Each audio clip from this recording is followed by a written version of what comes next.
Welcome back to Lab Lesson 3B on gear design in Inventor. The past lab video covered gear design calculations with a focus on spur gears and worm drives.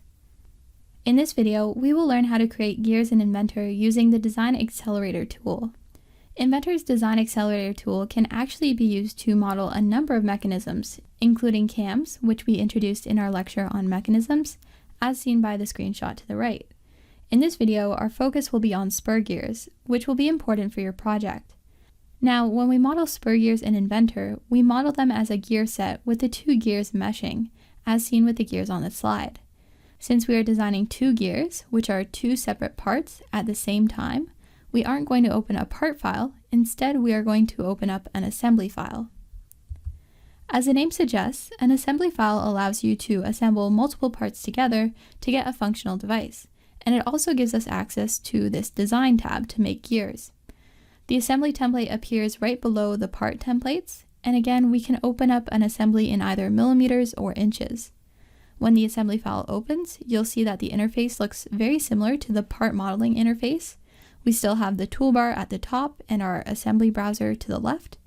We will dive into assembly modeling in Lab 4, but for now we will navigate to the Design tab and learn how to make spur gears.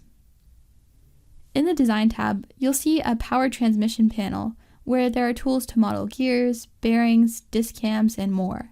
If we click the drop-down on the spur gear button, we can see that there are actually tools to make worm and bevel gears as well, and all of these tools behave much the same.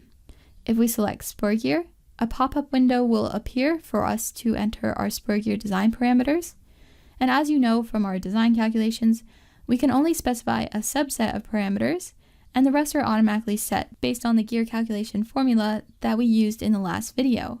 And this pop-up window allows us to choose which parameters we want to be automatically calculated with this design guide dropdown.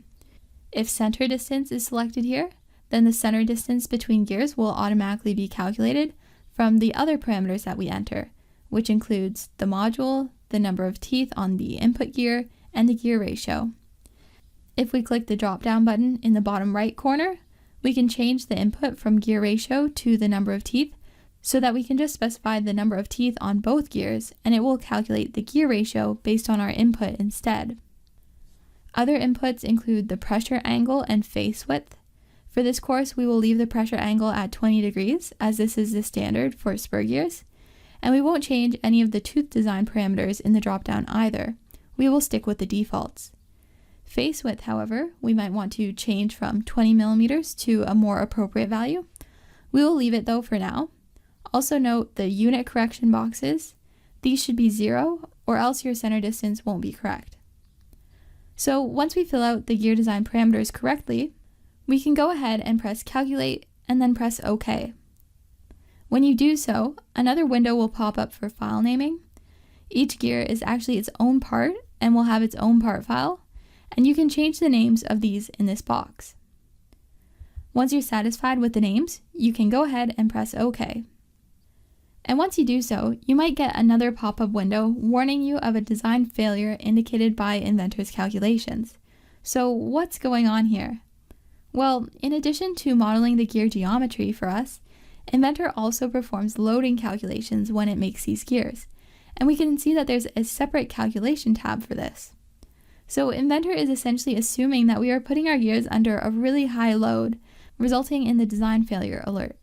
But we won't worry about this for our purposes, so we will accept the message and create our gears anyways. After accepting the message, we now have to place our gears in our assembly by left-clicking to place the gears. So we now have our gears created in Inventor, and they are actually fixed in position together in a sub-assembly that we can see here in our project browser. Recall that we left the face width at 20 millimeters and our gears look pretty thick because of this. So if we want to go back and change this or any other aspect of our gear design, we can always right-click on this gear subassembly in our project browser and select Edit using Design Accelerator. This will bring the gear design window back up where we can make any adjustments that we'd like, such as reducing the face width to 5 millimeters, and then we can press OK again, accept the message again, and our gears will be updated. If for some reason you want to separate the gears from each other in this assembly file, you can promote them out of their subassembly by going to the project browser, right-clicking on the subassembly, and selecting Component, then Promote Design Accelerator Components. Once you do so, the gears will no longer be locked together, and they will be free to move around in your assembly file. We can also make further modifications to our gears, such as the important modification of adding holes to the center of our gears for them to be mounted on rods.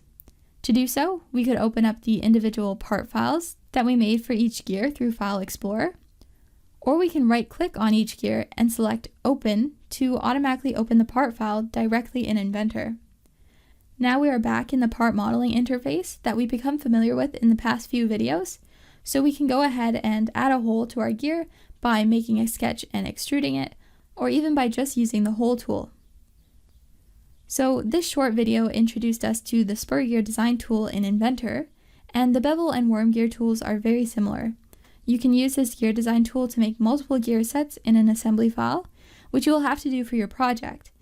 And in the next set of videos, we will learn more about assemblies like the gear train assembly shown on this slide and how to make them.